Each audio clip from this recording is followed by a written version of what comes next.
I'm dude, he's dude, she's dude, we're all dudes. Hey, it's the Review Dude podcast. I'm DJ. And I'm Will the Greatest. And this is the podcast where we typically take a second look back at our, favorite movies from our childhood, or, pieces of media, you know what I'm saying? If you want to put your requests in, kofi.com/rapcritic. But yeah, we like to take a second look at things and, really look at them through an adult lens, you know what I'm saying? See how we feel about it once taking that second glance, you feel me? And today, we've got a special double set coming at you. Oh boy. We saw that the new Good Burger deluxe. coming out. That's right, Good Burger Deluxe review. That's what we got coming for that ass. With all the fix-ins. So yeah, we're gonna be looking at the first one, and then when we have a sec, we're gonna be taking another look at the second one. So just going back to this first one, man, it's just so. This is a very fun watch. Going back to first of all, just to spoil it, this was actually spoil a movie that's like 30 years old. Yeah, but for real though, this was actually a good, enjoyable movie. For a kids movie, I was like, I'm actually legitimately having a good time. The writing for this movie was actually on that.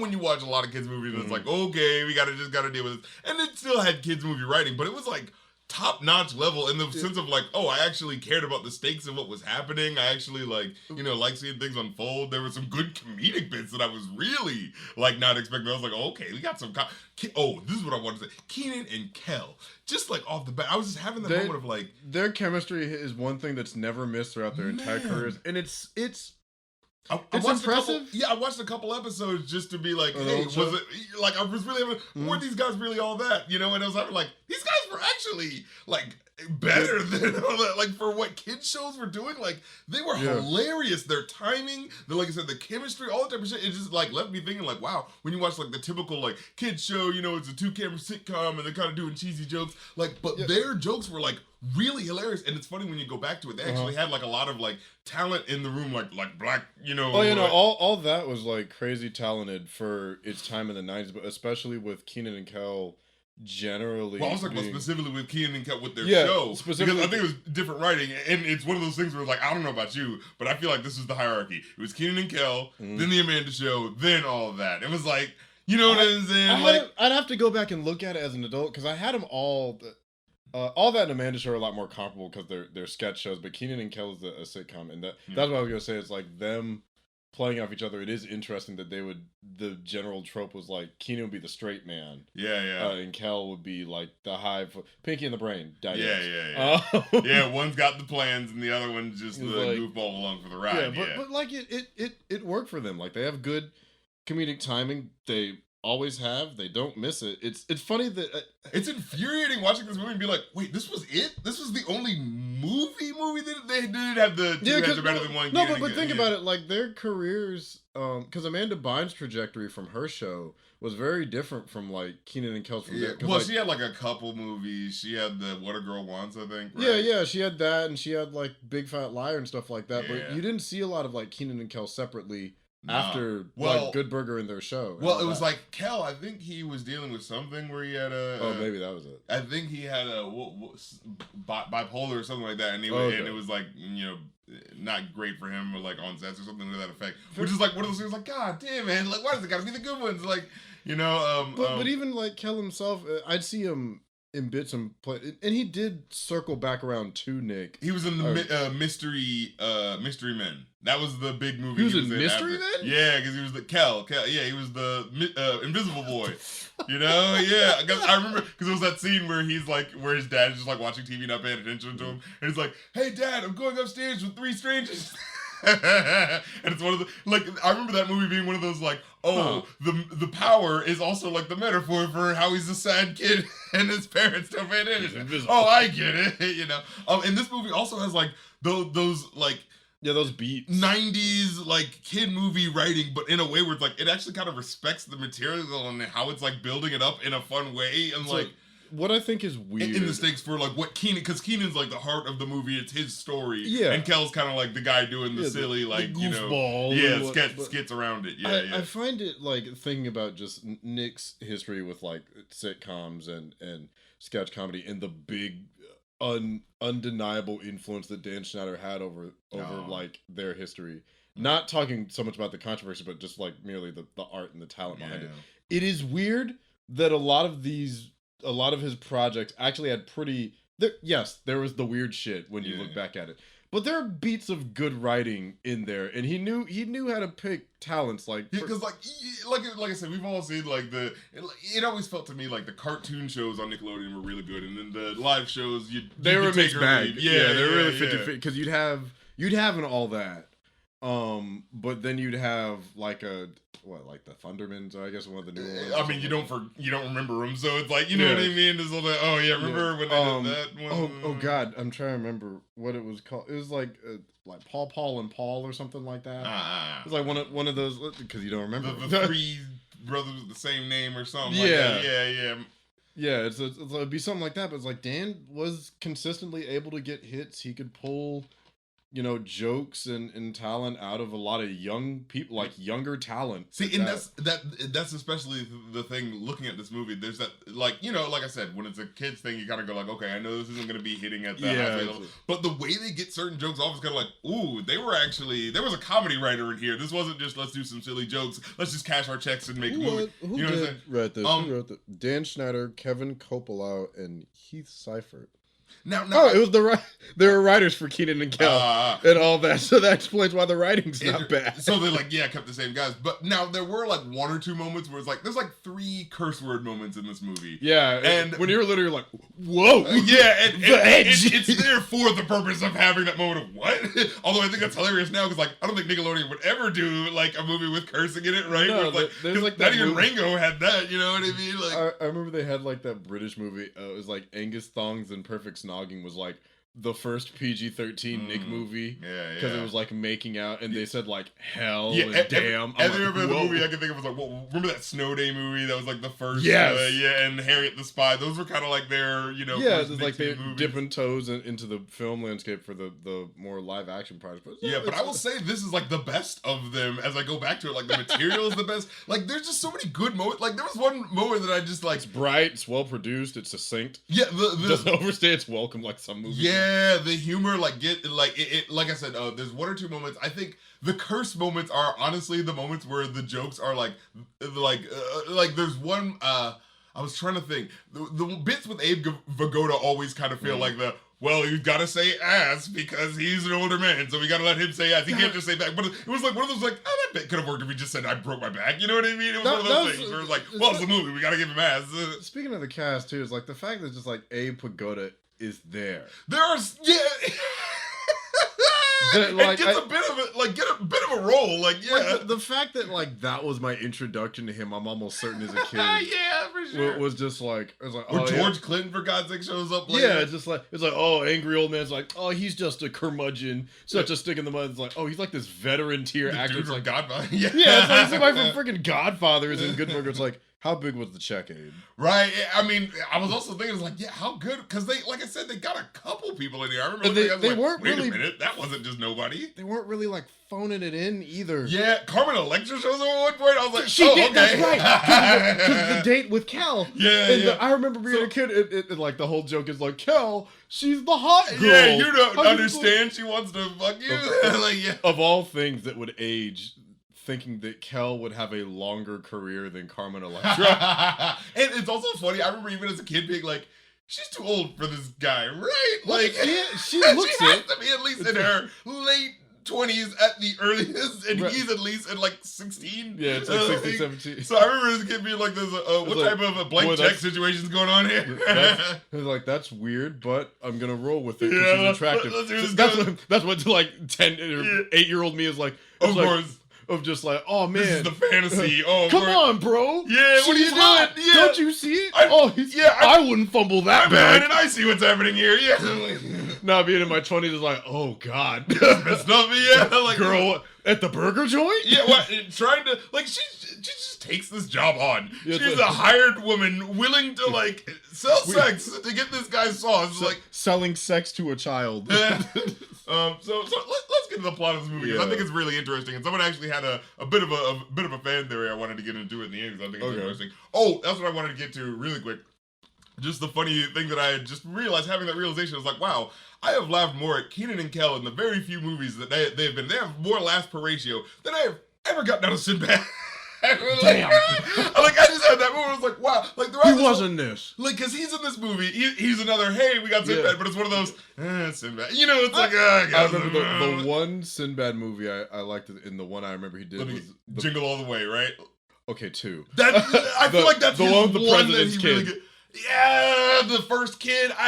But I haven't seen the first kid since I was 6. Yeah, 'cause so I it's don't like- know how it holds up. Jingle All the Way still holds up. Right, that one actually still think he hits on that one. But the other movie, that House Guest, that was the one where it's like it's flop sweaty, where it's just like, you know, these '90s movies, like funny guy premise movies, but like they totally didn't have anything to do with Sinbad. They were just like, I don't know, he just talks fast. Let's just put him in a scenario Yeah. with white people, and he has to talk fast. Black guy, meet Yeah. white people, But the thing is, hilarity. he's not good at like doing that beyond the very surface joke of like, oh, I'm black, and you know what I mean. You can tell. Jingle All the Way at least works because it's like he has something to do. He's a dad who's trying to get so the jokes come from that instead of black black guys walk like this and white guys that's usually his humor, you know. It's the loud straight man versus like Arnold's like out of touch dad. Right. There's a character there at least for him to do something with. But with Good Burger, he was because he was he's the teacher that like whose car got like so Keenan, the whole idea is that like Keenan's at the end of the school year and he's getting out and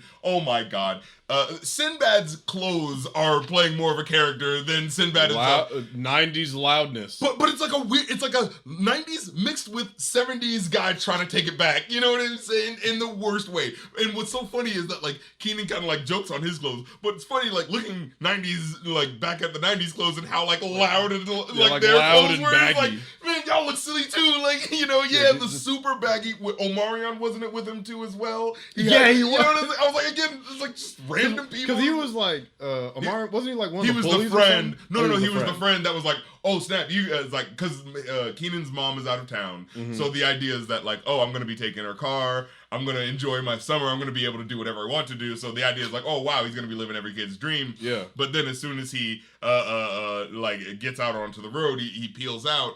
And like Kel is starting his day, and it's kind of like he wakes up with his like a uniform on.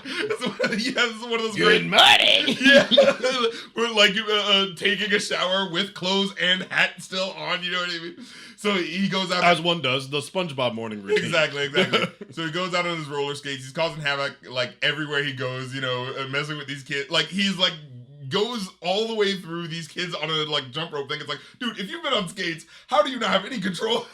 Like he goes right through them. Like one of the kids gets like tangled up in the jump rope, is like banging her head on the ground. It's like already this guy's like a chaos factor. You know what I'm saying? That's another thing is like good physical comedy. Yeah. Which these days I think is a lot harder to come by. And I'll say like I think there's good like old school like Laurel and Hardy just like comedic like bits of just like, oh, you said this, and then Ed misunderstood it as that, and it's like the simple, but they work in a way where when they compile on top of each other, it just throws you off. There's one in particular where it's the like he has the job, and Kel's like, hey, do you mind if I sit here? And Keenan's like, yes, I do mind it, and of course Kel doesn't get it. He's like, oh yeah, okay. He's like, hey, didn't you hear me? I just said I don't like you, and he starts like eating his food, and he's like, I don't like you, dude. Stop eating you. Can't you get that through your head? And he has that moment of like, he just happens to be making up a phrase like, oh, let me try.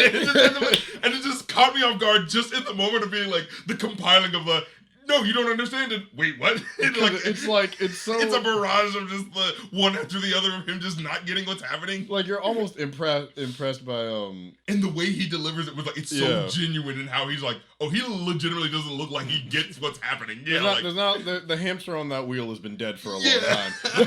But it's so funny to see him try to make the quick connection of, oh, this must be me. Well, yeah.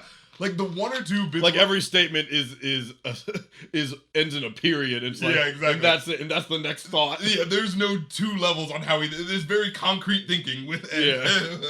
Yeah. But what it gets played for laughs, especially at the end, and it also was on the show as well of the like, oh, Ed's stupid, but is he that stupid actually? Because he seems to like randomly He'll have moments of genius. Yeah. So plot of the movie is that he's Keenan thinks he's got the summer all to himself. Kel comes across him like skating like a lunatic. Keenan sees him, swerves off, hits Mr. Wheat's car. That's the name of Sinbad's character, Mr. Wheat. and it's like, oh, because he's black. Man. yeah, exactly. So you know, he sees like, oh my god, I can't believe what you've done. You know, look what you've done to Dorothy. Sorry, yeah, Boondock reference, but you get what I'm trying to say. You know, it's like, oh, look what you've done to my car. Look at the, you know, look at this. That's just the base price. Look at this. You got to pay for this and da da da. Talk fast, make funny, joke funny. Exactly. And again, it was that thing where it's like, Sinbad is, oh, I'm talking all crazy. I'm the black man. And then Keenan will have like one or two lines, and that was more hilarious than anything Sinbad has said up to that point. Like, because he'll just be like, oh, this is just basically, look at it. You know what this means when this costs this and that costs that, and da da da. And he goes like, Keenan just responds like, they always get you with those extras, am I right? I was like, God damn it, Keenan. This is why he's been on SNL for 30 years. Yeah, like that one line that had me rolling like way longer than, you know, Sinbad trying to do the flop sweat of like, oh my god, I'm so exasperated. He has the moment where he like bends him over the car, looking as if it, like in a very suggestive way. It's like, okay, you're his teacher though. Why would you be doing that? And like, but again, it feels like I'm trying to do anything to try to like be as funny to get a laugh, like trying too hard. You know what I mean? Yeah. So you know the it's like 1900 that he ends up owing. Mm-hmm. He has to like get a job. He originally tries to gets the job at Mondo Burger, which was really funny. And it's kind of interesting seeing like the way things are set up in terms of like, you know, it's a kids movie, so like very zoomed in like shots and stuff like that. But it's kind of like a thing of like, what does this place look like? Because so the scene where he's giving like the rundown, you know, the white dude, yeah, the blonde dude who runs everything, runs Mondo Burger. He's telling everyone what to do, you know, giving them the, you know, giving them the rules. Didn't he have like frosted tips? Yeah, of course, because it's the 90s. Peak 90s spiked frosted tips, gusher commercial energy. Exactly. It's like, welcome to Mondo Burger. Yeah, and it's so when he's like, you know, being all serious, like, when you're here, I'm your mother and your father. And like Keenan's like giving all these like side jokes, like, oh wow, that's a, you know, weird family picture or something like that. Like just he's just giving these one-off little jokes and like, wow, that's hilarious, Keenan. That's hilarious, Keenan. It's just now hitting me that I think Good Burger and the like Nick sitcoms walked, so like superhero one-liners could run straight up and down,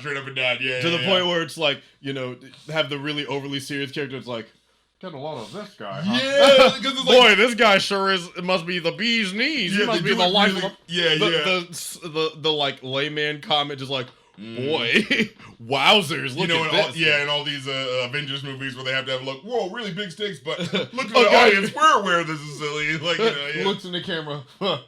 This guy, am I right? Burger joints, am I right, America? Oh my god! Oh, just a little like, just a shout out to like, so whenever they would do like the, you know, here's the Good Burger, and like we're going into the scene like showing you like, yo, we're back at the Good Burger. I was having that moment where I was like, wait, does that say Good Chunks on the side? I was having the moment. I was like, wait, I had to look back and says, oh, good shakes, good fries, good burgers, good chunks. And I was like, what the fuck? As one does. No, it was just a great little extra like sight gag thing. There's so many like fun little sight gags I was noticing as I was rewatching the movie. Like at one point they steal an ice cream truck, and the ice cream truck is like an Irish ice cream dude named Obese Family Ice Cream. I was like, oh my god, they just threw that in, and you could have missed that. Like it's right off to the side. Set design jokes are a like treasure. Simpsons level, like really funny. Like, no, freeze. Yeah. Back when he had to pause on the remote, it's like, no, wait a second. Yeah.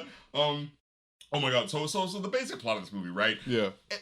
Ed ruins Dexter's life, okay? Like, that's basically what's happening up to this point. He makes it so that he ruins his summer. He has to take originally the job at Mondo Burger, but then he gets fired from there because, actually, that's his fault. He's, like, cutting up and talking shit when he should have just shut the fuck up and did his job. So that one's on him, all right?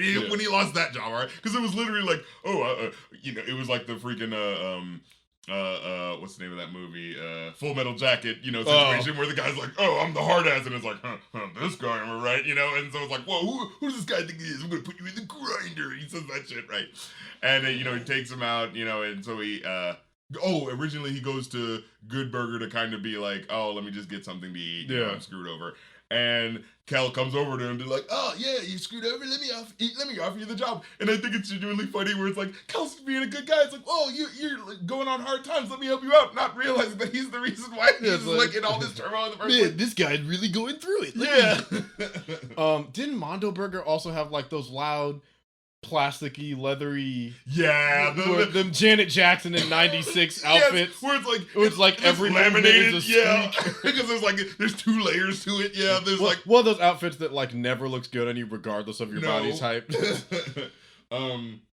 But let me see. Oh yeah. So he was so he goes over to Good Burger, and you know, Ed coming around just like, man, he looks down on his luck. Yeah. Let me go up and get a job. It's like, it's your fault, motherfucker. Yeah. So he gets him a job. He starts working there. Now this is what I think is. Oh yeah, this is what I think is like the conceit, right? So Mondo Burger's like, oh man, we're the new thing. We're gonna take over Good Burger. They're gonna be big corporate burger versus the small community exactly. burger joint. Good Burger's gonna be left in the dust, and it's one of those questions where you're just like, why does this villain care to put Good Burger out of business? It's some like nowhere place, like, you know, it's not Good Burger's like it's not McDonald's, you know. It's the corporation trying to take down the mom and pop shop. Yeah, exactly. That's what it is. But you know, the man burger. But someone brought up a question when they were online when I was looking up. So it was like, wait, how's this guy getting this money? How is he able to do that? I'll bring that up. Okay. What the fan theory is. Although, but to get to the movie, back to talk about like the good and bad of it, because like I said, I think it's really well plotted, but I think there's just like there'll just be like little moments on edges where I wish they could have explained stuff better. Like there's one part where what is it? Oh, there's like a joke where it's just like a dog runs up to them and they're like, "Oh, hey boy, you want to get some food or something like that?" And he, you know, offers them the Mondo burger and the dog doesn't take it. And he's like, "Well," offers them the normal Good Burger. The Good Burger and the dog, yeah. Yeah. So what's going on? Why won't the dog take the the food? And at first, when the dog comes up to him, he's just like, "What's wrong? What's the matter, boy?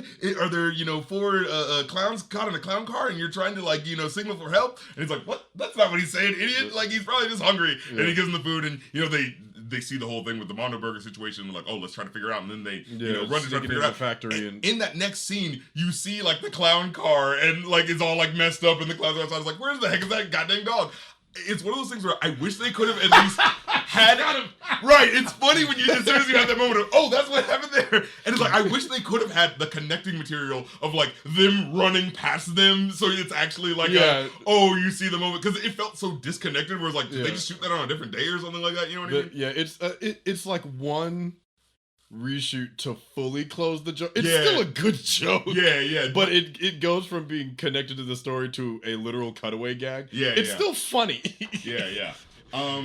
Oh god, yeah, that's what I remember. The other curse moment was the dude who looked like Ike Barinholtz trying to order a burger, and Kel's going like, oh, I want a burger. You wanted a burger with nothing on it. It's burger. You said nothing. I gave you nothing. Yeah. And then eventually the guy gets like pissed off. He's like, I'm tired of this, man. I got a construction job. You can go to hell. And the guy walks off, and Kel just goes like, all right, see you there. Like, and then he does this extra beat where he does the go on you.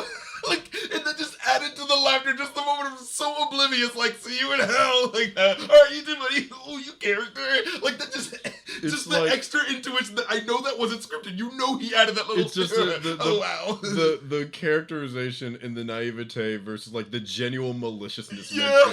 It is very much like throwing a hammer at a wall. Right, like, you can't offend this man, like, it's like, what are you gonna do to piss off, like, the happiest, simplest guy? It's on par. I mean, I guess ironically, it is on par with like pissing off SpongeBob damn near. It's hard. You can do it, but it's like it's a lot of work on your part. Yeah, it's a special moment when someone gets his goat. Yeah. Wait. Side note. Did you know that the music was from the drummer from The Police? Oh my god, the music on this album the music in this movie, there was like one point, okay, first of all, the I'm a Dude, Jesus, that's a fucking banger. That's a ska banger right there. That had a whole sequence to it. Yeah, that is a song, I think. That's I'm a Dude. Yeah, Jesus. And I think there's a music video for one of the like, I'm trying to remember. Is it the one where Kel raps? Yeah! I was like, in the Good Burger, I was like, what the fuck? How did I miss this? Because I remember the video was like, it popped up on social media a while ago. It's like, do you remember that time Kel Mitchell rapped? And I'm like, the fuck is this? And then because he has the hat and wig on, and the thing is, he's fucking flowing. It's not bad at all. It's actually kind of good. It's a joke, and then you're like, whoa, he's actually like doing this right now. Like, he's like, hitting these fucking beats. And it's like, wait, that's actually pretty good. Wait, was Kel Townsend as fucking again? We just wasted. But Kel Mitchell deserves his flowers. oh man, for real, for real. Well, oh yeah, that's what it is. Halfway through, he realizes he has that moment when like Kel's like futzing about, like he's on his roller skates and messing up and doing all that sort of stuff. He has that flashback moment when he sees him like crash into something. And like, it's you. You were the guy who screwed my life over. You're an asshole. You did this. Yeah, exactly. But then after that moment, they kind of they have a moment where they're hanging out and like Ed kind of like shows them his sauce. Where he's like, oh yeah, check this out. This is my secret sauce that I put in with stuff. He's like, oh wow, Ed, this is delicious. Yeah. We should have this. We're kind of having trouble with the with Mondo Burger like taking over our sales. Maybe if we throw this in, we can get our sales back. And so they do. Like it really starts popping off. And, the manager is like, wow, you're doing so well. You know what, Ed? You're helping me get this money. I'm going to give you, a cut of the percentage because, like, things are going so well, right? And everything, yeah. So Keenan sees an opportunity. Hey, I'll have to work this job less in the year if I can cut in on this idiot's, take that he's getting. So he kind of, like, talks him into this contract. Like, hey, I kind of, talked you into doing this idea. So it's kind of, like, both of our idea when you think about it, And Ed, of course, naively kind of goes like, oh, yeah, sure, I'll sign the contract. You're my friend. You're my bro, Now, okay. This is the moment where I was like, I get it. Keenan's being a jerk right now. But right. You're like, he's like slightly entitled to it. I mean, like, because, you ruined my summer. Yeah, Ed you owe fucked me. him over first. Right, like. So it's like, here's the thing. It's duplicitous, but he's not. Like, he has a reason for why he's doing it. It's like, here's the thing. Manipulating somebody that clearly has horrible judgment is not okay. But he would not be in this situation where he had to manipulate him in the first place. Right. If he didn't screw up his car and everything. Right. So, wait, let me see. Oh yeah, so Mondo Burger reopens. They make the burgers even bigger to try to compete with the sales, and so the idea is like, oh man, how are they making these burgers bigger? What's going on? And I think. Is that when? No. Before that is when they go on that's what it was, because they're trying to get the formula from. So they hire Carmen Electra, and they're like, oh man, if anyone can get the sauce from Ed, she can. Which, all right, wording 90s kids movie. Dan Schneider joke. We know he wrote that one. I see you.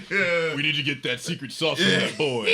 Consider it done. It's like, thank you, 90s Carmen Electra. Now, what I love about this is like again. So some of the music on here is really cool. There's one part where they play like I think it's like some new metal or something like that, where it's like I've got an opposable thumb or something like that. It's so like kids wacky version of Korn. You know what I mean? Like it's corny. Korn for kids. Exactly. I think Korn already was for kids though. That's the thing. A little bit. for the PG-13 kids. You know what I mean? But so what happens is, so they send Carmen Electra to try to seduce him. Yeah. His secret sauce. Yeah, but he's just not getting it no matter what she says. It's like, it's like I want to eat. I don't want anything on the menu. I want you. He's like, I'm not edible. Yeah. And which is like, God damn it. I hate it because it's like, on the one hand, he's oblivious as shit. So it's like face palming levels of like, oh god, he's so dumb, but his responses are funny. Right. So it's like the way he's like, but I'm not edible, and you can tell it's so like so earnest. It's and not like, a joke. He's genuinely gonna. She's trying to process this, like, but it's like this doesn't have what. So Keenan like pulls him aside, like, you idiot, take advantage of this opportunity. Right. And he's like, oh, but I don't just want to go in. Like, hey, let's hang out. How about you come with me? It's like, what are you doing? It's like, oh well, if I'm going with you, I'd want it to be a date or something like that. It's like, well, how about you ask the hot chick that's at this job? Isn't that Shar Jackson again? I was like, okay, I guess this person's in this movie, right? All right.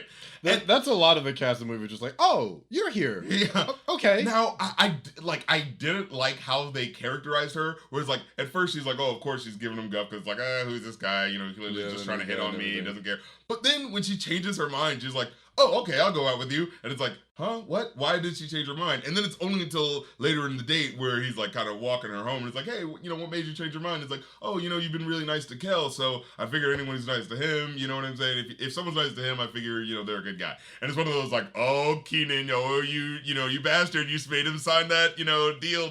So that's what I kind of like, it's kid stakes on that level of like, oh, don't you feel like a jerk for what you're doing to this guy who's supposed to be, he didn't do it. I mean, I guess he did do something, but he didn't mean to, you know. He didn't mean to. Yeah, but what I don't like about it is that the way her character ends up being like the revealing points of like, oh, now we know Keenan's a good character because she had the moment of noticing, but we don't see her noticing that. It's just, oh, she has the reaction and I guess it's cool now. And it becomes even more annoying because then later on, when he's like trying to talk to her again, he's like, hey, how you doing? And then she's acting all crummy to him and he's like, whoa, what happened? Well, I thought we were cool. And she keeps, talking all sideways. And he's like, well, what happened with this? And it's like, she pulls up the coat that he had accidentally left on her on the date last night, which had the contract in it. And so he's like, well, what the hell's up with this? I thought you were friends with him. Turns out you were just being a, douche to take advantage. You were using him. Yeah. What I didn't like about that is that like, it didn't allow her to have the character beat of discovering it. You know what I'm saying? Like, it would have been cool if she was like talking to Ed and being like,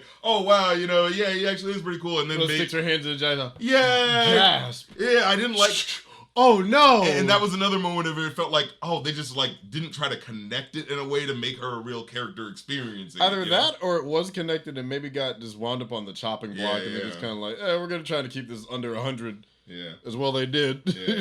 There was a double date at the it was like a mini golf. I think mini golf, yeah, and just Carmen Electra getting put through the fucking ringer. And it was one of those things that like I remember even as a kid being like, oh, this doesn't, I don't feel good about this. Like a woman borderline being abusive. Yeah, like whether intentional or not. And yet she's like, and it's like the comedy is supposed to be from the fact that she's getting increasingly in pain, yet she's still trying to hit on him. Like, because she was like limping at one point. It's like, that's it. Yeah. I've had enough. But the part where they're in the car and there's like, she like, because they kind of like are just showing like Keenan, the other girl and Kel, and then they kind of like, pan over like, hey, aren't you gonna talk to your date? And then you see her, she's like knocked out, and it's like that moment doesn't look great. Like, it's like, I know they're trying to play for a laugh, and something happens and they have to like, break suddenly, and then she pushes forward and hits her head. It's like, it's one of those things like, I know we're supposed to be laughing, but I'm just worried work. now. Yeah, like a woman being in pain. It's like, this isn't hitting as well as I think you wanted to. I think the core of the joke is like, oh, she's working for the bad guy, so you shouldn't have sympathy. Yeah, and but it's like, and she's trying to look hot, and she's having her hotness subverted by the fact that she's got like the bump on her head and all that, right? Yeah, it's subvert the hotness, and mean girl gets her just desserts. It's like, I mean, she's not evil. Yeah. Also, this is all over sandwiches. Yeah, she's got money. she's racking up, she's racking up way more than that car fee and hospital bills. She's a hoe for these sandwiches, bro. Like a hoe for the sandwiches. Oh yeah, so I and then I like so they have a moment where Kel kind of goes like, wow, we're really bonded, we're really friends. Hey. He's like, I've never had like a real friend before. You want to see my secret place? And I love Keenan has one where he like kind of looks down for a second. Like, what do you mean by that, friend? Like I wasn't thinking we would do this as friends. Yeah, it's like, are we?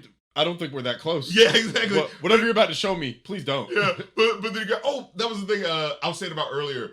So in the Mondo Burger, there's a part where he's like, the guy's like looking down at all his subjects, and it looks like it's open air up there, like they're outside, but then when it looks down, it looks like they're inside. Yeah. So it's like that moment of like, where is this located? That's how much money they got. They got holographic ceilings. They've got an open restaurant at the top where, you know what I'm saying? It just feels like a restaurant like this. This feels like a health violation. I do remember like Mondo Burger definitely looked massive from the inside, but from the outside it just looked like a burger joint. Yeah, like Good Burger looked proportional, and then Mondo looked freaking massive. Except whenever they would try to do like in the third act when they're like trying to get into Mondo Burger, then it would be like, wait, are there 4 buildings? Remember that when they're because it looked like a factory. Yeah.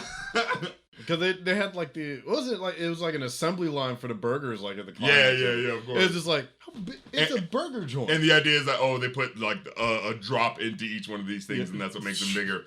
So this thing called Triathafall or something like that, which he somehow has exclusive access to. Somehow burger juice. Yeah, somehow this burger chain runner has access to these illegal chemicals. It's them damn GMOs they're putting the mind control to cows. 90s social commentary. How do you like that? They're playing with your food, America. Exactly. Wake up, sheeple. Oh man, dude, the Good Burger movie's calling it out, bro. Big you thought this was just some stupid kids movie. Big Pharma's putting hormones in the burgers. We're to teaching make your them kids bigger. about the problems of the day through comedy. So yeah, she finds the contract. She's like, "Oh, screw you." And that's when they kind of head out back, and they kind of discover the scene with the dog of like, "Well, he won't eat the Mondo burger, but he'll eat our burger. What's going on?" So of course they have they have to dress like women in order to get into the Mondo burger. You have to have that scene. Oh boy, There was a- 90s men in drag. and what's funny about it too is that it's 90s like clothing too, so it's like completely cross colors way over the top sort of shit. Like it's they're clearly going to church and the club at the same time. it's one of those of clearly a straight man did Yeah, this exactly. wardrobe. But what's funny to me is like Kel actually looks like just looks like an attractive woman. Just looks like a normal woman. Like Keenan looks silly, but Kel is like, I can imagine that just being a chick. Yeah, it's like, oh no, it's like you don't look that far removed And I aside think from the that's fashion. funny too when they rip off the clothes. Like, oh, it's actually it's dudes, and they rip it off, and Keenan just has like a shirt underneath, and Kel has like a bodice. It's like two in character. Kel. Dedicated to the bit. Yeah, exactly. It's like, Committed to the role. how are they gonna believe I'm a woman if they don't see the form? Yeah.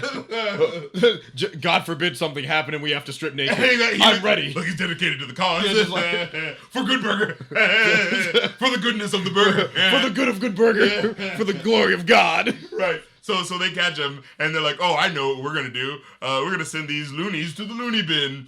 And Which, like, so we have this such scene. a Man. It's like Ghostbusters 2 level of escalation. I'm just like, shack him up in the wacko It's basket. like, okay, I think there's a less, accountable way we could have done something like this. It's like, wait, hold on a minute. You just got friends in high places where you can just throw people in the friggin' insane asylum? Remember, did you see that one Family Guy bit where they like went back in time and it's just like whatever circumstance it was outside an asylum, they just found a black man speaking freely to the asylum. A man in a wheelchair to the asylum. It's that caliber of just Right. I'm just like, who did you call? Yeah. Where it's just like what was the name? we got two. Yeah, because What was the name of this song? It was a funny name too. I can't remember. Was it like Shady Oaks? It was something where it was No, like, it was Demented Hills. yeah, Dimension.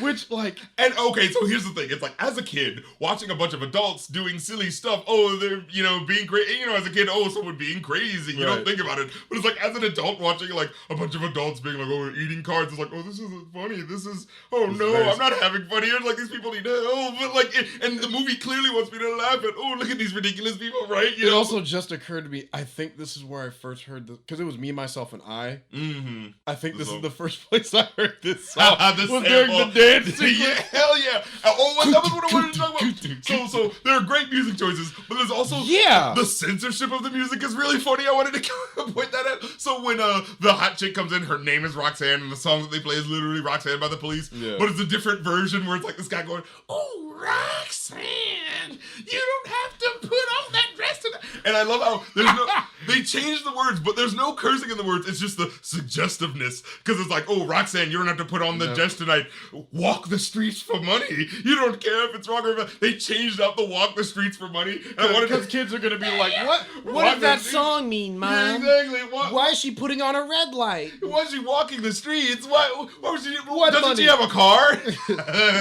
What? Why is she walking the street? She's selling burgers, Yeah, son. yeah, exactly. Well, the line they replaced it with Roxanne, you don't have to turn on the red light. Those days are over.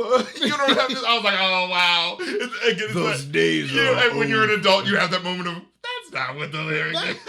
Hey, guy from the police, you didn't have to change the song for me. And that's what I wanted to bring up real quick. So the moment where they're on the roof.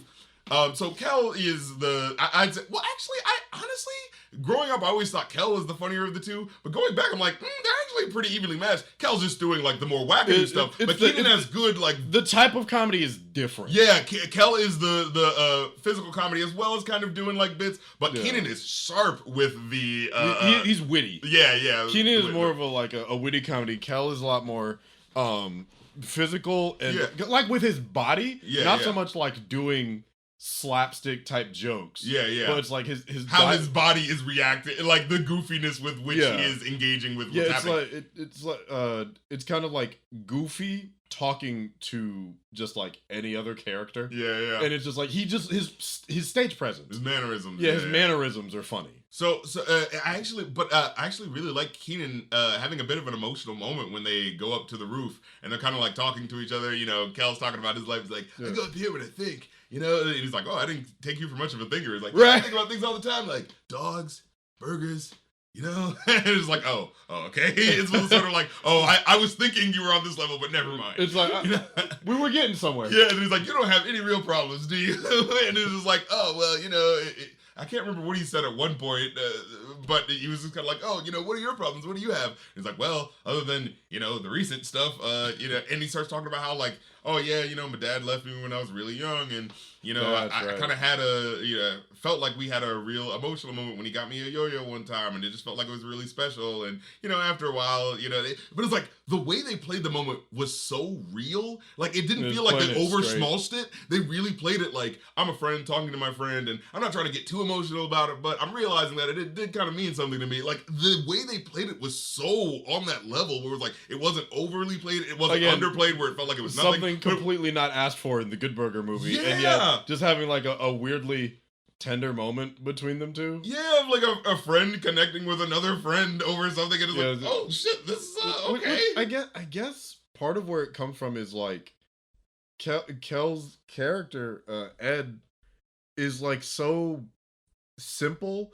It honestly like he wouldn't feel any pressure Yeah, to say anything to like it's like it's such a disarming level of like simplicity and how it sees the world. I can see how one would be very. It's kind of like telling your problems to a dog. yeah. We're just like, well, at least you understand me, Just Fido. roll, yeah. You just And- find yourself starting to like and- unburden. It's like, And huh. the way he thinks is like, it's oddly like disarming, where you're like, huh, you know, I think I had a problem, but you know what, this guy's making me feel not too bad about it. Like, Yeah, you know? it's very much like abridged Goku logic of like, look, you see the world through like 3 things, and it works for you. And I almost envy that level of simplicity and Right. naivete that you get to. It's like you're so happy to the point of just like I can't comprehend why, and then you realize their logic is like it's just so simplistic, devoid of complexity. Yeah, but what's funny about it is that like, well, you know, we'll get to it in a second. So basically, what happens at this point? They're in the insane asylum, but they need to break out. Keenan comes up with the plan of like, oh, Kel's turning on the music and everyone's dancing. So I know what I'll do. I'll like, you know, dance and like hit the guards and then like take their stuff. And I was like, oh, it's actually you know, pretty funny little moment how they get one over on them, and they start running. They eventually have to jump off the roof in a pretty funny moment where it's like, oh, you know, how are we gonna like get out of here? Survive. Oh, I know. And like, hey, big mentally, you know, unwell dude, could you help us out? And he like throws Keenan out the window. And it's like one of those things that's just like, oh wow, okay, well, we've got the opening. Everybody, let's run out. All right, good, let's do it. And then Kel goes like, good. And then he jumps on a bed and jumps out another window. It's like, goddamn, Kel.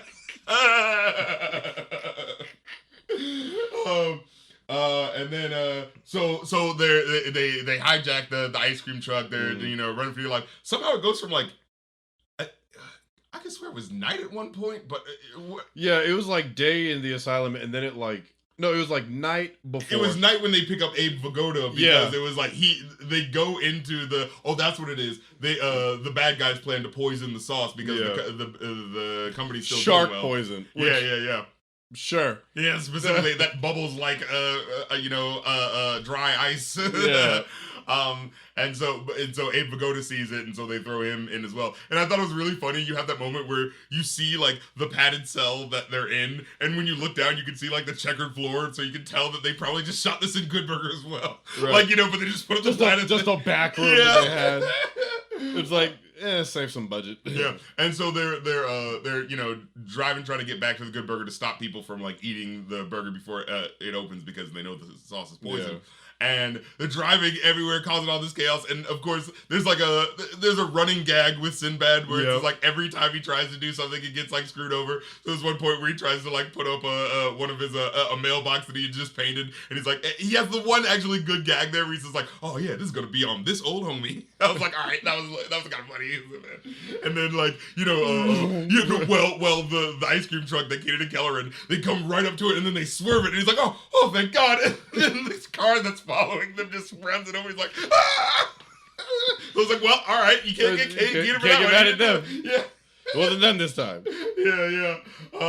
But what's great about that one, I think that's actually the third beat where you think it's the final one, but then another one happens to Sinbad, and it's even funnier. Just how it unfolds, but we'll get to that in a second. They're running around, the guys are trying to find him, and like, you know, they split up, so like they're running after Keenan when Kel just went this way, and he's like, tries to get the flafanol or whatever the hell the illegal thing is, and he accidentally like knocks over like tries to pick up the bottle and then knocks over a whole bunch of other bottles that like that knocks the stuff into the mix. Yeah, the burger mix. Yeah, and he has an idea where he goes like, huh, and he starts like emptying a whole bunch of stuff in there. And I had the moment where I was like, wait, how does he know anything's gonna come of this? How does he know anything's gonna work if he, you know, does anything with that? And I was If like, anything, their burgers will taste like dog shit. yeah, but it's like, but that would probably take a second, right? It's like, so how does he know what's gonna happen next? And I'd forgotten that it ends up happening where it makes the burgers so big that they start exploding and stuff, right?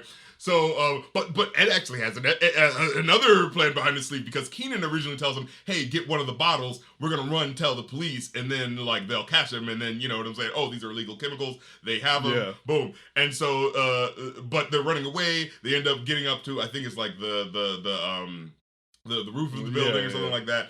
And they end up getting, Keenan ends up getting cornered, and they're like, ha, what are you gonna do now? And it's like, ha, because Kel is actually halfway through to the police station right now. And he runs up right behind him, like, hey, Keenan, I got this bottle! And it's like, and he takes it off, and it's like, an empty bottle. And it's like, you are going to run to the police station with an empty bottle. You idiots. But then all of a sudden, like, the building starts rumbling, like, oh my god, what's going on? Then they run down to see that, you know, all the commotion's happening with the exploding burgers. Eventually, like, the whole place goes up. It's like, oh my god, Mondo Burger's being destroyed. And, you know, they don't have a really great budget for showing that, so they just kind of shake the camera like, everyone act like you're shaking, like the ground. Star Wars, Star Trek budget, you know. So everyone's running out, and I love it. They have the one moment where like Sinbad rolls up to the Mondo Burger, and he's like gets out of the car, and he has the moment where he looks around, everyone's running. He's like, huh, must be shift change. And like not even thinking about. Which again, that's a solid one-liner. Yeah, that's pretty alright. But what I love about this next moment is, so up to this moment, like, yeah, there's been like it's 3 moments in a row where Sinbad is catching hell, but it all seems to like make sense. Like, oh, the car hit the thing. Oh, his car hit him. Like, oh, it was just what happened. But with this one, when the burger falls off of the Mondo Burger, it falls in such a funny way that it like kind of made me laugh, like on top of the ridiculousness of that, because it doesn't just fall down onto the car. It looks as if the burger is like moving and maneuvering around the building to make sure it falls on his car. So when you see it happening, it's that like moment of the, you know, oh my god, we know what's gonna happen, but just how it's like maneuvering to make sure that shit happens, it just like adds that extra level. It's like, god damn it, this burger's got it out for this bastard. Yeah, no, God punishing Sinbad for his crime, for his awful jokes. Punishing Sinbad for his crimes. This for the first song. Yeah.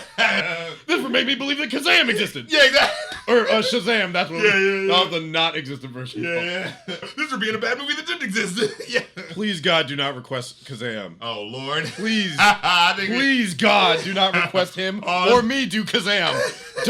Don't make me think of Kazam. Yeah, I'm scared because I liked it as a kid, but I was 6. Oh, that is so that kid movie. Oh man, the kid just needs a dad to pay attention to him, but then here we sent you a black man. Yeah, he's got something better than dad. He's got a big black man who grants wishes. Award-winning basketball player Shaquille O'Neal. That's right, I am Kazam. Here I am to do a rap song that nobody asked for. Yeah. Oh my god. I think he raps multiple times, doesn't it? Where he's just like, oh, he's doing it again. Yes. Let's green egg and ham it. No. How about not, Shaq? How about not? Let's green egg and ham it. Oh my god, he appears in this movie. I almost forgot. Wait. With an incredible... Which is like, dude, you should have got anybody else into this line. He's just like, it's very good. It's like, oh my god, that is not a ringing endorsement. I do not believe this man for a second. Why would Shaquille O'Neal lie to me? Oh my god. Okay. So yeah, burger explodes. The car is destroyed by an act of what is literally an act of God. Yeah, maneuvering the wind patterns. Oh God, just like push that one out of the car. And then that's when he gives him the money at the end, and he's like, "Oh, here's the money, but you know, hey, I wasn't involved in this." So, I can't say that one wasn't me, bro. Hey, I can't That's not you. Bro. So he apologizes to him at the end. He goes like, oh, like, hey, let's break up, tear up the contract. You know what I'm saying? Like, let me not do this to you. And he was like, what? You don't want to be in business with me anymore? Is it because I'm black? And I was like, God damn it, girl. That was one of the jokes where it's just like, God. You know they heard that joke. You know Dan Snyder didn't write that. Yeah, that's one was like, Dan didn't write that one. Yeah. Kel said it. Everyone in the cast was like, they didn't say cut. Yeah. Do not laugh. And fucking roll like it was just like, is it because I'm black? And everyone's just like, God damn it, I Kel, can't laugh. You're too funny. So, all right, now that we got the movie, you know it's good, you know what I'm saying? Yeah, it's a fun, quirky ride. It holds up for the most part. It legitimately does. I was like, oh shit. It's the thing where you're just like, oh, with most of these movies, it's like, we know it's bad, but we love it. But it's like, no, this is actually a fun, solid time for what it is. Like, it deserves its cult status, legitimately. Like, as bad as it is just like, look, it's corny at worst. Corny and like them dressing up in shitty drag, but that's also like 90s. It's not malicious. Yeah. It's just like juvenile humor. Yeah, it's juvenile. And like, if you can tolerate what is literally supposed to be humor for like 8 and 9-year-olds. Yeah, it's harmless. Like, that's as bad as it gets. Yeah. Now let's get to the theory, okay? Okay. So, and I want to give a shout out to who is it that made the theory? Because there's someone on Reddit. From the pages of Reddit. Is it that Good Burger is just a readaptation of Dante's Inferno? No, Dexter, Dante, don't you see the bear? No, Ultimate Gabe. He gave this request, so he says, there's one point in the movie where, at the end where Kurt is being shoved into the police. And the idea is like, all's well that ends well. We all know this guy's going downtown and he's going to be screwed over. And, he says, well, do you know who I am? They're shoving his head. Do you know who I am? Of course that happens, right? But there becomes that question like, well, who is he, right? Yeah. And now this movie, this theorist kind of offered the idea that, like, if they would have changed the line to, do you know who my dad is? Then maybe it could have hit a little better. Because it's like, think about it. Okay, so this young guy, entrepreneur, has millions of dollars at his disposal and just decides to use it to create a burger chain in the middle of nowhere that's like, you know what I'm saying, trying to compete with this other mom and pop. Right. Well, that doesn't make any sense. But what would make sense is if he's the fail son of some rich dude who probably is working in the pharmaceutical industry, has access to those illegal chemicals, you feel me? And so his son is kind of like, oh, he doesn't really care about his son. He's just writing him a blank check to fuck off and do whatever vanity project he wants to, right? So I want to start a burger chain. It's the 90s and, the models have burger chains and movie stars have burger chains, right? Hollywood, that was the thing. So I want a burger. You know what I'm saying? Oh, that's God, what I'm making. that's just the social now. Commentary on that. That's just the Mr. Beast burger. This is the next level, right? So, the son of Mr. Beast. But so think about it. So that's what could really be happening there, right? How does he get access to these chemicals? Why does he want to make this vanity wallet? Yeah, this vanity burger joint in the middle of like some sleepy town? You know what I'm saying? That's the only thing that really like would connect it, right? Oh man. So I was thinking like that would actually be so the Good Burger Boys taking down the good old Burger Boys. Exactly. Taking down big establishment Mondo Burger. And that brings us to the end, right? Where Ed, he has the moment of lucidity where he's like where he explains to Keenan, he's like, well, Cal, like, he says, Ed, how did you know that your plan would work to like blow up the place and put it in the chemicals? And Cal's like, well, I know if we went to the authorities, they would just get tangled up in the legal system and, all this sort of stuff. And he probably has his lawyers, So what I thought, you create an overwhelming evidence so that you have to see how he's using the chemicals that are illegal. So if we go from there, and it was just like, what the fuck, Ed? Did you just... It was like, wait, and it's one of those things where it's like, Ed is he's a simple man, but he's not like dumb in the sense of like when his brain wants to think about something. The hamster came back for 1 second and went into overdrive. Yeah, when his brain wants to think about something, it can fucking think about something. He just doesn't want to. He's the guy who's just like really good at one thing. He's really good at, you know what I'm saying? That one thing that he can do, and everything else is just kind of coasting by in life. You know? It's his brain is like the epitome of keep it simple, stupid. Yes. but every now and then the two switch. Yeah. In that where it's like, keep it stupid simple. Yeah. Where that plan makes a lot of sense, but it's very simple. Yeah. It's still a simple-minded plan of just like, well, But if it's like only a simple plan like that would have worked because Yeah. he makes a good point. Oh, if we try to tangle him up in the legal system, is it really gonna get? yeah, it's like how much versus just like overwhelming evidence. It's a simple plan, Yeah. but it's like it's stupidly simple, but If that's what it's, works, it's that's what almost works. flawless. Yeah, yeah. It's like simple to the point of almost flawlessness. Yeah, and so what was the point that I was trying to get to at the end? Oh yeah, with like his plan and like the moment of lucid. Yeah, and just how Ed thinks in terms of being like, on the show. So in Keenan, I mean, not the same characters, but the same characters. Kel, I remember learning a little bit, he's treated as stupid too, but then he'll have like moments of lucidity. And then you remember, I think at one point, like we meet his parents and his parents are like rocket scientists or something like that. And so it's one of those things where like, there's something going on underneath this guy, underneath the hood, and he just and also let's just say right now, fucking black icon. This kid knows about the fucking legal system just offhandedly. The 16-year-old just knows about this shit. Yeah, dude, your parents prepared you for the world. Get this kid into politics. Right. He needs to be the next president. He's gonna. He needed to be the George Bush, but for the good side of like, oh, he's stupid. Ed would but he not seems be to the know worst exactly what to president do. we've seen. Yeah, exactly. Ed would be far from the worst president If we've you seen in look, American politics, even for the 90s. Look, if Keenan was the Dick Cheney to Kel's George Bush, we might be in good hands. Yeah, because like, let's think about it. He would not be caught up in nearly the level of like controversy that like a Trump or a Clinton had. Because you know what he would do to a woman. Ed, is there anything I can do for you? No, there's nothing you can do for me. Yeah, exactly. Get the hell out of my office. Yeah, exactly. Yeah. He wouldn't be seduced by by such meager pleasures. Yeah, exactly. Yeah. No, international conflicts. Yeah, they would go back to the recording, it'd be like, oh, this is the recording of him, being inappropriate. It's like, she's like, is there some other way I can thank you? It's like, yeah, I guess you give me ice cream. It's like, would you see? He's accepting bribes. Yeah, it's like, oh, how about a blowjob? Oh, a blowjob is like, I don't need my hair done. Him confused actually Exactly. has braids. Yeah, exactly. Yeah, it's like, okay, I can give you one, and you start hearing. Oh my God! Is that the sexual act? No, he actually took a straw and started blowing on her. Yeah. Flies out his mouth, hits her in the face. It's still Carmen Electra. Oh man, but yeah, they just had to put some respect on Ed's name as a black icon, seeing through Right. the bullshit of the white man system. I can only hope that Good Burger 2 lives up to the good name. I mean, of the first Keenan movie. and Kel are EPs on it, so I hope it's good. It is scheduled to release tomorrow. I just think it's funny where it's just like, okay, so where are we going with this premise? Because Clerks already did the, Oh my guys still God. working at a job 40 years later. So- Like, are they still gonna do are they doing the, Look- hey guys, we're still working at a job at a fast food job? Wait, they're basically just gonna do the Abe Vigoda joke. Where it's like a 70-year-old man still working. Look at the cast. Look who's coming back. Oh God, who's coming back? We got She's back. Carmen Electra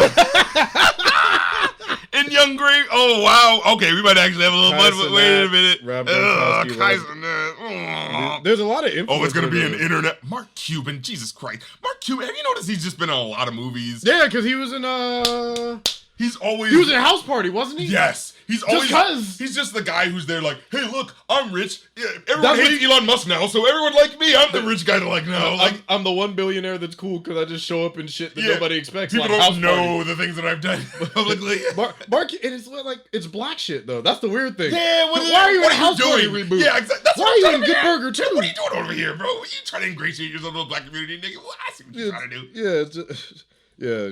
Lil Rel Howery. Okay. Marsai Martin. She's a very talented actress. Young Gravy, Nicole Byer, Liza Koshy, Oh, Rob Nicole Byer. Gronkowski, because you gotta have a sports star. Yeah. Kai Cenat, Flula Borg. Why is he Oh my there? God. Matt Ego. Let's go Nawadeen. balls to the wall. Oh wait, SNL alum. Okay. Oh, So, a yeah. current SNL alum. I didn't know she was on Yeah. SNL. Now. See what happens when you don't watch something that no one else does. But look. Wait, Ed has a son. Oh my God. So that means he did the dirty deed. Oh. No. Wait, it's one of the actors from Moonlight. how, dude, this whole thing, I was thinking like, oh man, it's gonna be 40 years later and Ed's still a virgin. That's what I thought the whole joke was gonna be. Yeah. Ed fucks? What's going on? That's like Goofy. Ed fucks. That's like Goofy having Max. It's the same thing. It's like, so Look. who is the mom? Look, man. Because I know it's not Carmen Electra. Look, chicks like funny dudes, man. I know. I know. Y'all saw Who Framed Roger Rabbit? Right, it's like- how did he pull that? How did He pull makes that? me laugh. Hey, yeah, hey, look, it's that simple. It's like look, he's called Goofy, not unfuckable. Like, Yeah, look, yeah. it's Nobody's he's a lanky motherfucker. You don't know what stroke he got on. right, he out here with cartoon physics Yeah, stroke. you don't know what kind No, of but you're right. what you mean? Kel's a hilarious dude. I know he be getting them chuckle fucks, laughing him right out the Look. panty draws. Yeah, as soon as they like are able to help him figure out that what Oh, they what want is sex sex. is. Yeah, so like no, yeah, I soon want as you this to man- insert yourself into me, and then pull slightly out, but then go back. Why would I want to go in? Yeah. And why would I want to go in? And Why would I out, go in and and out? It's the same thing with like a bridge Goku. It's like every Christmas Bulma gives me mouth presses. Why would you want me to slap? Why would you want me to spank you? That's stuff people do when they get punished. That hurts. No, Kel, I like that. There's a whole other sketch show of like of Ed's wife Ed explaining learning sex to him, and and like once he gets it down, it's like, oh okay, I get it now. yeah. One more question. It gets intuitive, yeah. When it becomes intuitive, Actually, then it's not even his wife. There's a whole secret sketch somewhere of Dexter explaining sex to Ed. It's like, no, Ed. No. No, I get all the penis, You know, vagina, and the self-cleaning system, and how the vulva, and He how it feels relates to like indebted the. to him because he's just like, oh man, if I don't do this, he's gonna catch STD. He's gonna fall off a cliff having sex somehow. It's like no. I understand that the ovaries have the eggs and how the uterus functions and the vulvic system with right, the labia. yeah, that part he'll get. It's like, yes, you got that part. But it's like, but I don't understand why my sausage and her applesauce. Yeah. What? What did you call it? Oh man. But and then we get to the end. I love that part of the end where he goes like, they're holding him up on their shoulders. Yeah, we did it. Ed, what? Ed, what? And they're trying to trying to cheer him on. Ed. God. But then they get to the final part. It's like, what do you have to say for yourself? Make a speech, Ed. Yeah. All they have to say is look at the camera. Welcome to Good Burger. Oh, but the Good Burger can't take your honey. And then you hear the little. All throughout the movie, there's been this weird background music that's been happening of like these gospel singers going, whoa. You notice that? Like, what is up with that? It's like this weird surrealist angle that's like kind of introduced at the beginning where he has the dream, but like doesn't really pay off in any way. Well, I guess other than the burger that moves through the air unrealistically. It is Ed's world, and we just live in it. That's exactly what it is. Ed is God. You know that anime, the Melancholy of Harazuki. Yes, Ed absolutely. Is God, and he doesn't know. Actually, where is it? It's probably on this shelf somewhere in front of you. But it's the melancholy of Ed from Good Burger. Not even the melancholy, it's like the joyful bliss. Right. That would make Suzumiya. Wait, now that's a much better theory. Oh my god, that's a much better theory. That's a much better theory though. This. That in the Good Burger universe, Ed is God. Yeah. But doesn't know it. Yeah, exactly. That's why everything is complete. Like everything goes his way. He's just untouchable. Yeah, everything goes his way no matter what. Like, yeah. Oh my god, it all makes sense. And you can't fuck with God. That's the real thing. That's why it's just like. In fact, that's why Keenan was allowed to live. He did penance for his sins. and that's what it was. Ed was, and that's why Sinbad's car kept in everything. Right. That's why it's like he unknowingly pissed off God, but God doesn't remember why he's pissed. It just happens. He's like, I don't remember why I don't like the you. unfurling of the universe. Right. Well, all the sequence of events unfolding down to it's like Keenan was destined to meet Kel. Right. But at the expense of Sinbad, two things at once falling in It's some consequence. Donnie Darko shit going on. Right. Just the butterfly effect of sequences, just like all to appease God's whim of flipping burgers and making. Do you believe in time travel? Oh man! Well, on that note, this has been the Review New Podcast. Thank you so much for listening. If you want to get these episodes early, you can always go to patreon.com/rapcritic, as well as make requests for movies, songs, or streams at kofi.com/rapcritic, where I take in all those requests.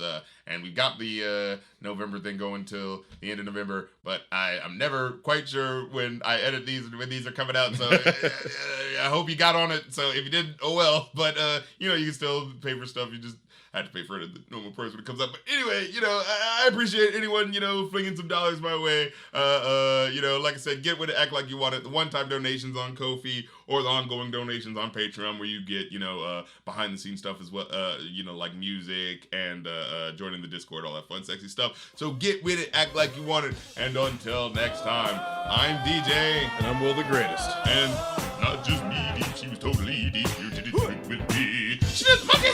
I'm not,